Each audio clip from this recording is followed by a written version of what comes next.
Hello दोस्तों, आपका one way class में स्वागत है। वन वे क्लास सिर्फ आपको पढ़ाती नहीं है, आपको इंसान बनाती है, आपको आसपास की घटनाओं के बारे में बताती है।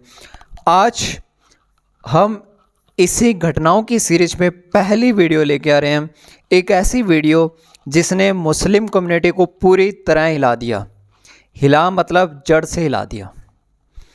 और ये कार्य किसी मर्द जात ने नहीं, एक बेबस औरत ने किया। एक वो औरत जिसके खिलाफ पूरा धर्म था, उसके साथ सिर्फ एक इंसान था, वो इंसान थे उसके फादर साहब। जी हाँ दोस्तों, मैं बात कर रहा हूँ साहब बानो केस। साजिया बानो केस, साहब बानो केस बोलते हैं जिसे। साजिया बानो एक मुस्लिम महिला जिसकी शादी 1932 में अहमद खान से हुई। अहमद खान के साथ उनकी ज़िंदगी बड़ी अच्छी तरह से चल रही थी, पर जैसे जैसे उनकी खूबसूरती गिरी वैसे वैसे अहमद खान की नज़रों से वो उतरती चली गई। और लगभग शादी के 42 साल बाद अहमद खान ने दूसरी शादी की। अहमद खान ने दूसरी शादी की। इस शादी से साजिया बानो पूरी तरह टूट चुकी। साजिया बानो पूरी तरह से टूट चुकी थी।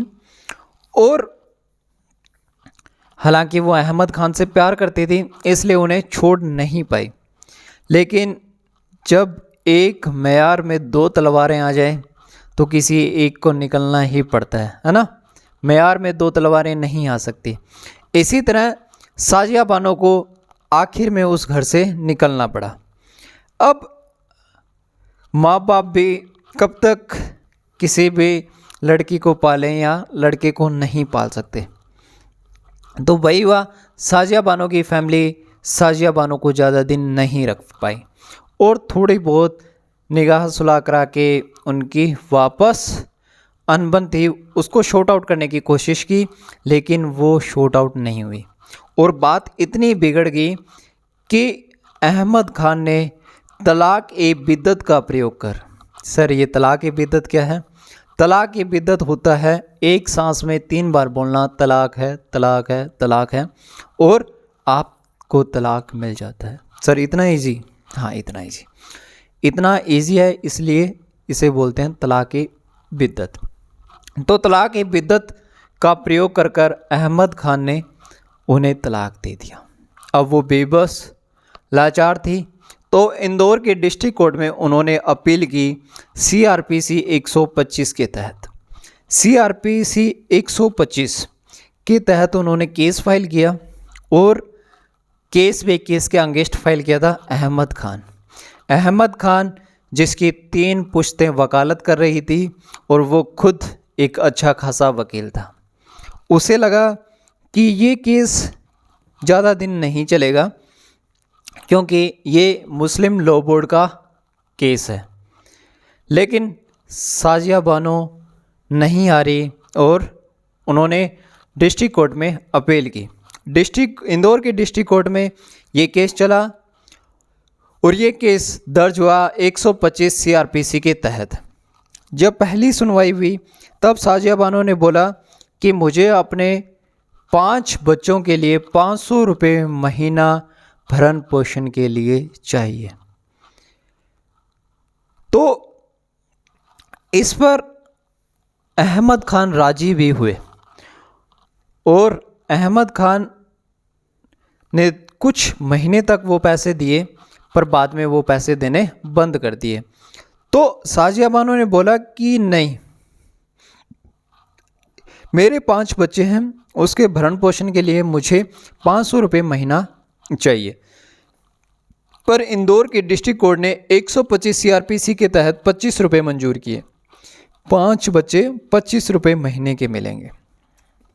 इस फैसले से साजिया बानो खुश नहीं थी और उन्होंने रीअपील केस की और उनकी जो इनकम थी, यानी कि जो 25 रुपये उन्हें मिले थे, अब वो बढ़कर 179 हो चुके थे। कितने? 179। हाई कोर्ट में ये उन्हें जीत मिली। पर हाईकोर्ट ने उन्हें सिर्फ ये छोटी सी राशि देकर वापस घर की तरफ कर दिया। लेकिन अहमद खान इस फैसले से नाखुश थे और उन्होंने मुस्लिम लॉ बोर्ड का प्रयोग किया। और हाईकोर्ट ने भी पहले यही बोला कि आप ये केस हम यहाँ पर नहीं रख सकते, ये मुस्लिम लॉ बोर्ड का केस है, आप इसे मुस्लिम लॉ बोर्ड में लेके जाओ।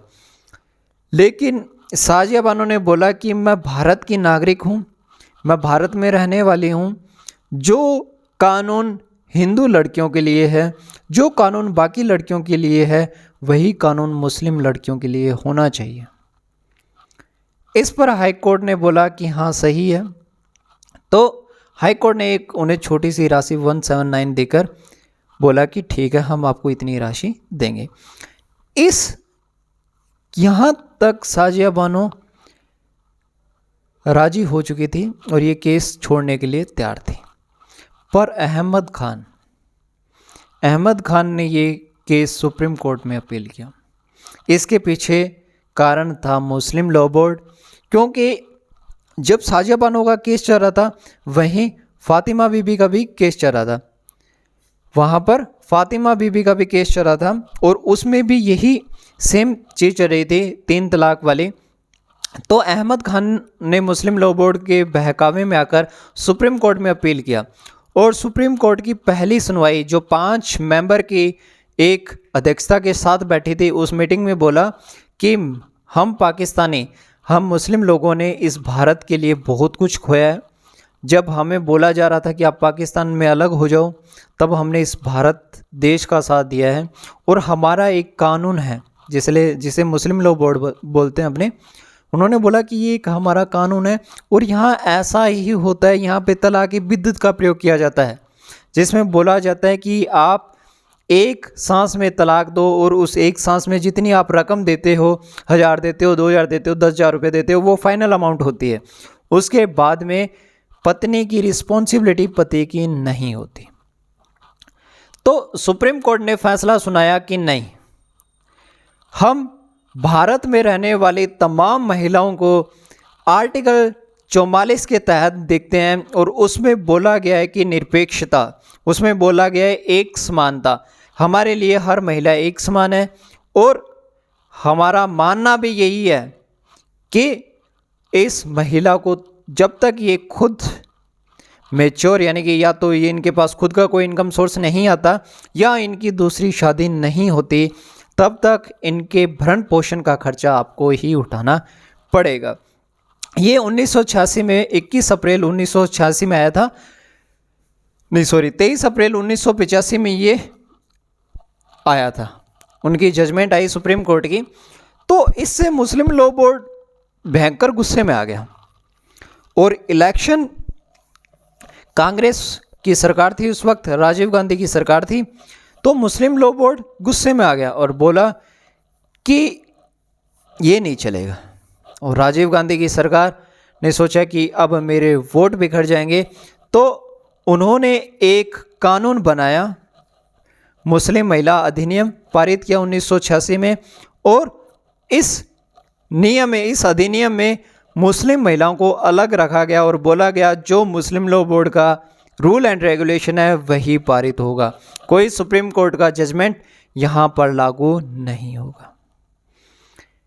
जब ये बात बाहर आई तो उसी कड़ी में केस चल रहा था डेनियल लतीफ़ा केस था। इस लतीफ़ा केस में 2001 में भी वही सेम बात बोली गई कि जो राजीव गांधी सरकार ने 1986 में बोला था, हम उसी अधिनियम को नज़र में रखकर बोल रहे हैं कि जो भी कानून चलेगा वो मुस्लिम लॉ बोर्ड या वक्फ बोर्ड का चलेगा। तो कुल मिला के मुस्लिम महिलाओं को यहाँ पर कोई भी सुनवाई नहीं हुई। सरकारें गिरी, बीजेपी की सरकार आई, बीजेपी की सरकार को ये मुद्दा दिखा। बीजेपी की सरकार को जब ये मुद्दा दिखा तो उन्होंने इस मुद्दे को उठाया। ऐसा ही होता है, जब कोई भी इलेक्शन में नई सरकार अपने आप को उठाना चाहती है तो वो पुराने गड़े मुर्दों पे देखती है कि हम इन पे अच्छा क्या कर सकते हैं। कांग्रेस की वही गलती थी कांग्रेस ने वो कुछ वक्त तक देखा कि हमारे वोट टूट जाएंगे, लेकिन उन्होंने दूरगामी सोच नहीं रखी। इसी बात का बीजेपी ने फ़ायदा उठाया और 2017 में बोला गया सुप्रीम कोर्ट के द्वारा कि 3 तलाक असंवैधानिक है और 3 तलाक कोई भी देता तो वो एक कानूनी अपराध है। जब तक महिला की दूसरी शादी नहीं होती तब तक महिला का सारा भरण पोषण किसको देना होगा? इस विवाहित पुरुष को ही देना होगा। और बोला सुप्रीम कोर्ट ने कि कानून की नज़र में हर एक इंसान एक जैसा है, हर एक इंसान एक जैसा है, चाहे वो हिंदू हो, चाहे वो मुस्लिम हो, चाहे वो क्रिश्चियन हो, चाहे जो मर्जी हो। और यहाँ पर आकर 2017 में साजिया बानो को विजय मिली, साजिया बानो के सच को जीत मिली। और ये जीत आप देखो, 1985 में केस लड़ा था साजिया बानो ने, 1985 से लेके 2017, कितनी लंबी लड़ाई थी। हमारे जैसे लोग तो साल, 2 साल, 3 साल, 4 साल, हद 5 साल के बाद बोलते हैं छोड़ो यार, नहीं हो रहा, कुछ और करते हैं। ये महिला जिसे जाके 2017 में न्याय मिला, और उस एक महिला की लड़ाई ने आज देखो पूरी मुस्लिम कम्युनिटी की महिलाओं को हक दिलाया है। पहले मुंह चलते ही, मुंह उठाते ही बोल देते थे तलाक है, तलाक है, तलाक है। अब कोई नहीं बोल रहा। सबको पता है कि अगर बोल दिया तो सुप्रीम कोर्ट में जा सकती है अगले, और अगर वो सुप्रीम कोर्ट में चली गई तो लेने के देने पड़ जाते हैं। इसीलिए आज की स्टोरी बताने के पीछे मेरा एक मोटिव था कि आपकी लड़ाई लंबी हो सकती है, अगर आप लड़ना नहीं छोड़ोगे तो जीत आपकी होगी। अगर आपने सोचा कि लड़ाई लंबी हो रही है और मैं छोड़ देता हूं तो आप हारोगे, हारोगे, साथ में वो वक्त भी खराब हो जाएगा आपका। जो 10 साल 12 साल जिस एक गोल के लिए आप 10 साल बिता रहे हो, और उस पर जब आप बोलते हो कि छोड़ दो तो वो 10 साल साथ में जाता है। जो भी करो बैठ के पहले उस पर सोचो, और फिर आपको लगे कि करना है तो करो। तब तक या तो मौत ना आ जाए या आपको जीत ना मिल जाए, तब तक करो वो काम। सिचुएशन चलती रहती है, आती रहती है, जाती रहती है, दिन ढलते रहते हैं, सूरज उगता रहता है, लोग बदलते रहते हैं।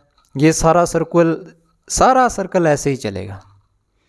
कोई माइका लाल इस सर्कल को नहीं बदलने वाला। आपको अपनी लड़ाई खुद लड़नी है, साजिया बानो की तरह लड़नी है। कभी किसी भी के सामने मत हारो, चाहे वो एक इंसान हो या पूरी सत्ता हो।